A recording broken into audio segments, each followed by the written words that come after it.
A good sub is not necessarily defined by his experience, kink level, but much more by the intention that he holds.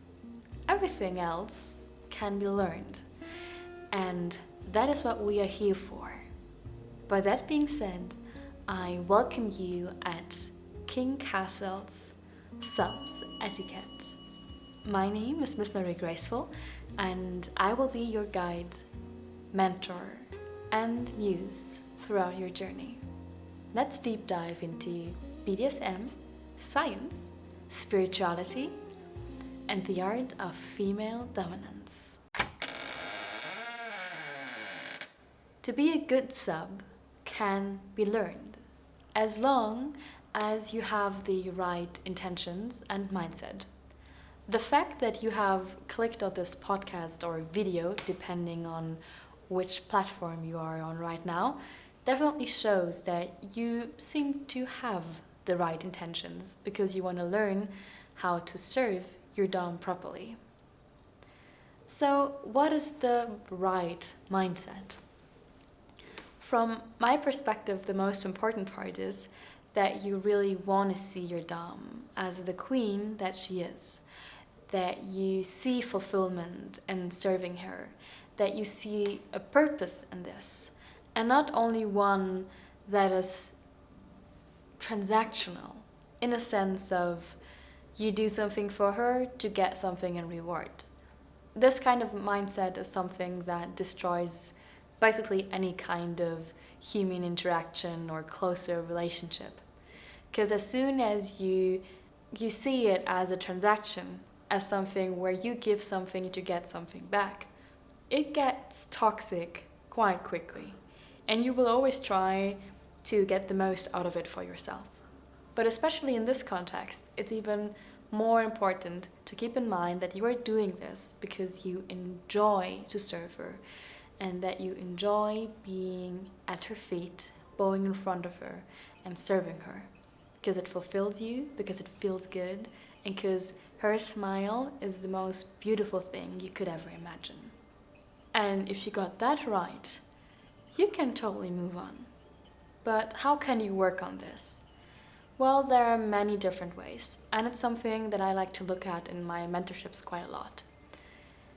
We are imperfect as humans, and we are selfish, always, in a way. But we can learn to deal with it a bit better, because selfishness mostly comes from insecurity, from being scared that your own needs won't be met. So you kind of try to get them. You try to hold on to them, to ask for them. You're so focused on your own needs because you are scared that nobody will fulfill them, that you will stay there alone and unsatisfied. And so what you can work on is becoming more secure. You can work on regulating your nervous system with somatic exercises. And you can, for example, use mantras, hypnosis, meditation, and so on to strengthen the mindset of becoming a strong sub that enjoys serving and that feels comfortable in his own skin. And this, of course, is another point. You need to feel comfortable in your role and not be ashamed of it to be a good sub. Because when you're ashamed of yourself, you'll always hold yourself back. Or what I see a lot as well is you go after your desires, you try yourself out as a sub, and then suddenly you are overwhelmed and you leave because you're ashamed of yourself. As soon as the pressure is high enough and the desire of submitting to someone is so intense that you simply have to act, you go after it. But as soon as that feeling numbs a little bit, you get scared, you get ashamed, and you leave. And so, also with that, what helps, as I said, somatic exercises, meditation, talking through it, understanding where it comes from, and of course very individual approaches depending on where exactly your problems, I don't really like calling them this way, but in this context here I will, I think you know what I mean, where your problems are rooted and how to work on them. And if you got that one right, you can move on and start understanding the different types of servitude. I have come up with 4 types of servitude, which are physical, mental, emotional, and financial. And then also they are differentiated between direct and indirect. But let's start with the 4 types. The first type is physical. This one is pretty straightforward. So it's anything that you do with your hands or your body. If that would be bringing your Domme a coffee or a tea, turning yourself into human furniture, doing some grocery shopping for her, or even if she enjoys that and you do as well, within an impact session, enduring the pain. So all of this is physical. It's pretty obvious and simple to do. And I think it's a kind of servitude that most subs get right, because you don't necessarily need to be confident within yourself or anything else to do these kind of acts. And it's a very nice way of servitude, because you simply can turn off your head for a moment and just do the thing. It's also a nice way for beginners to start off, especially when you don't feel as comfortable yet with your submissive side. For example, while the emotional servitude can be a bit more challenging and is also a lot more intimate and personal. Physical can be completely casual, but of course it can be very personal and intimate as well. But let's move on to the second type. And the second type is the mental servitude. Mental means that you are doing cognitive jobs for her, basically. Would that be planning ahead something or helping her research something, stuff like that. So it's just anything that you do with your head. Also here, it doesn't necessarily need to be something intimate or close. It really depends on the type of task she gives you. And of course, there are tasks that require multiple types of servitude. It's not always just this or just that. So I just came up with these kind of definitions to make it easier to understand. And then in the end, often it is a combination of several things. The third type is the emotional servitude. So here it's really about letting yourself fall into her guidance. This would be emotional too. This could happen within hypnosis or just in whatever situation. It's when you really start letting yourself be guided emotionally and be very present in the moment. It's also about helping her through, for example, emotional struggles.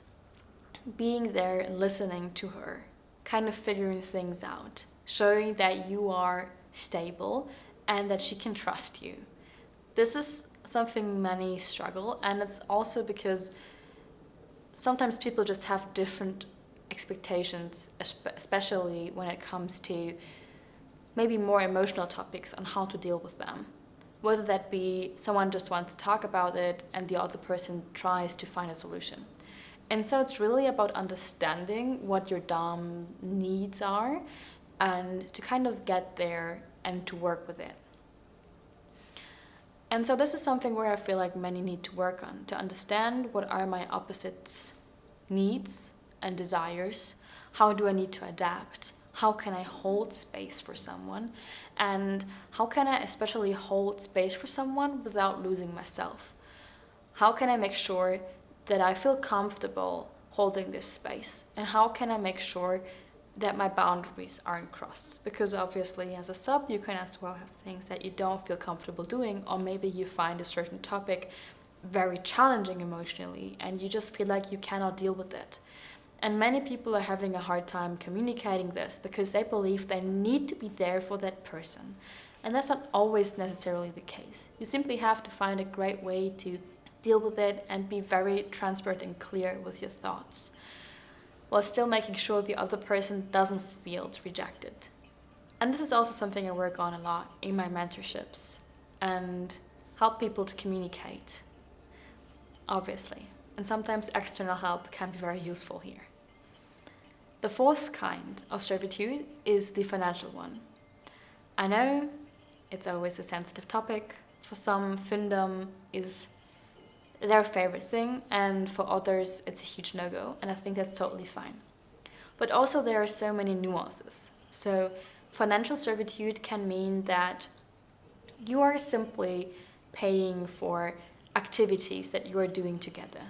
It could be that you take over some kind of invoice that needs to be paid for some casual kind of payment, whatever, because she feels like she want to give it to you.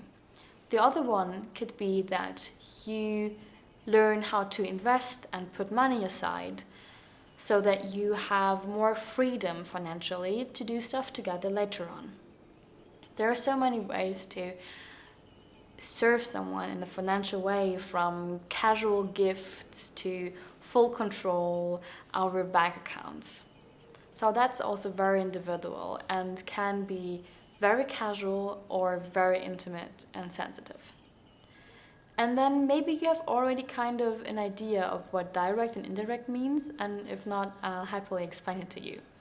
I actually already named 2 examples for direct and indirect when I talked about financial servitude. Direct servitude is something that in that moment is something that your Dom profits from. For example, in financial servitude, that would be gifting her something. The indirect servitude would be something that indirectly is a good thing for her, but also, in this case, for you, and it's more long term. That would be, for example, putting money aside and learning how to invest so that you have more financial freedom in the long run. Both is something that your Dom profits from, but the one is very much in the moment and the other one is more long term. Both are important for a healthy dynamic, and so keep both in mind and make sure to set your own goals, talk about it with your Dom, whether that be physically, mentally, emotionally, or financially, that you are on top of your game, that you improve your life in these areas and maybe prioritize depending on your Dom's needs. And so that you can serve her in the long run and not just with small little acts, because direct servitude is great, it's lovely, but then again, it's not necessarily something that fuels the dynamic of a long time. So keep both types of servitude in mind to create a meaningful dynamic that fuels the both of you, because you can benefit from both of these kind of servitudes, as well as all the 4 sorts of servitudes yourself. Now I have a couple of tips for you from my subs, because I asked them what helped them to become a better servant for me, and they had a couple of ideas that they asked me to share with you here in this podcast. The first one being, make notes. What do I mean by that? If your Dom mentions something that she likes or that she would like to do, or something similar like this, simply open like a little note on your phone, or maybe you have it on paper if you prefer it that way, and write it down. For I think 2 years, I didn't know that my sub was doing this, and I was always completely surprised by how he always managed to get me gifts that I at some point mentioned I wanted to have or that I simply liked, and then completely forgot about them. And then they just popped up and he gave them to me on my birthday or whenever, and he got a lot of extra points for this. And just until this point where I asked him for some tips, he never told me about these notes. And to me, it actually makes total sense, because there's so many information all around us. We simply cannot keep everything on our mind the whole time. And to make sure that you actually get your Dom and serve your Dom the way that she wants to be served, you have to learn what she enjoys, and you have to write it down to make sure that you don't forget it. So that's tip number 1, and it will definitely up-level your game as a sub. As I mentioned, acting selfless isn't always as easy. So this is what tip number 2 is about. Sometimes you simply have to reframe things a little bit to make it easier for you to look at them from a more positive perspective. For example, maybe you're having a very long conversation with your Dom. She currently struggles with something, and she seems to not really come to an end. It's always about the same issue, and you simply want to solve it for her, but she doesn't really want a solution. She simply wants to complain, maybe. But this sounds very negative, right? You could sit there afterwards and think, oh, I listened to her problems for 2 hours straight. That won't make it easier for you to become a good servant in emotional labor. But you could also think, okay, I helped her talk through some emotional struggles. By listening to her thoughts, I learned something about my own life. Or she trusts me, this is why she talked about this with me. Sometimes we do not understand other people's perspectives. Sometimes we might not understand why someone, for example, wants to talk about something for 2 hours straight, and we feel like it's not really helping at all. But we are not them. And simply it's not about understanding someone from your own emotional perspective, but simply accepting that everyone's different and still being there for them. And making the best out of it for yourself, so that it's easier for you in the future to be a great assistant and help in emotional servitude. Tip number 3 is that you can make a mutual service list together. You can make this in the beginning of a dynamic, but you can, of course, as well refresh it over time. What does that mean? On this list, you both come together and you write down how she likes to be served, how you like to serve her, and then what she gives you back and how you benefit from what she gives you back. Because as the word dynamic says, it's not a one-way road, and even though sometimes it seems like servitude just goes one way, this is really not it. You help each other always in a way, just in different ways. And sometimes it helps to write these things down, to have them on black on white and clearly written out somewhere. Also, it's very interesting to look at such a list later on, when you, for example, wrote it in the beginning of your dynamic, looking back and understanding where you came from, and also how you maybe evolved over time, and refresh this list and see how different your needs have become, or how different the benefits that you give each other have become. Tip number 4 is a bit similar to the first one, but probably it's a bigger tip, I'd say. So the first one was simply about writing down what she likes, in the sense of gifts or activities, to keep this in mind if you want to make her a little something. And this tip is really about keeping a sub-journal. So this is where you, of course, also write down what she likes and enjoys and would like to have, but also maybe little moments where you did a mistake and you want to keep this in mind. For example, when you cooked something for her and you thought she would really like it because, for example, she mentioned she likes tiramisu, and you thought, oh, I'm going to do something really cool and make a lemon tiramisu. Of course, this never happened to me. It's just a very hypothetical example. And she ended up not liking the lemon tiramisu because it's not a tiramisu anymore. It's a lemon dessert, right? And so even though this was a very lovely idea, you want to keep this in mind and write down if she asks for tiramisu, it means tiramisu. It doesn't mean lemon tiramisu. And those are little learnings. Maybe you don't necessarily look at them regularly, but simply writing them down recalls them, and you actively think about it, and it's easier for you then to learn from them as well. And also in this kind of journal, you could of course make it very individual to your own needs, but you could be writing down your own feelings, what you did for your Dom in a specific day. So you could do like a really day-to-day journal or something where you just write down general information. And there are many options and opportunities here. And I actually designed a chastity journal myself at some point that includes a couple of these things. And I was really thinking about maybe redoing something like this in the future, because I think it's a really cool thing to have like a physical journal that you fill out.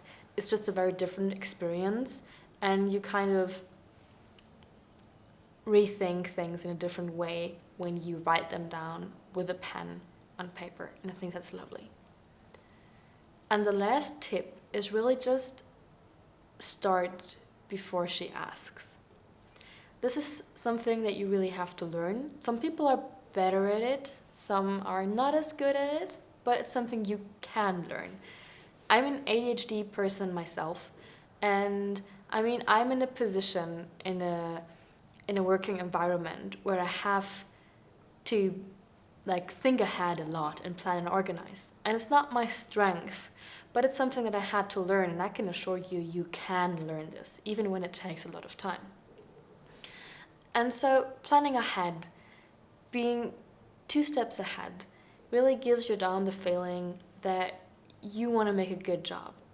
If you manage to know what she wants before she knows it herself, then you will impress her again and again, because this is a skill that is very rare, and that is not only about talent, but also about a lot of discipline and keeping an eye on details. And so if you manage this, you will be a pro submissive out there. And of course there are ways to practice this, but the approach to how to do this is very individual, so it doesn't make too much sense to name this here. So as you can see, there are a lot of things that you can do to become a better sub. Starting with educating yourself, working on your personal life, on your own goals, on your emotional regulation, on your mindset, and then going further with understanding the different types of servitude and mastering one of them after another. There are ways to master them very generally, and then of course depending on what Dom you are with. But even if you don't have a Dom, you can totally start with it, and you should, because no matter if it's in a dynamic or a relationship, friendship or whatever, any kind of relationship between 2 humans benefits from you working on yourself and improving these kind of skills. So I wish you a lot of fun with this, and if you ever seek some help and support, I'm happy to look at it with you and guide you through it within a mentorship. And now you can either decide to stay here for a while and watch or listen to 1 or 2 more episodes, or we see each other in the next time. Bye bye.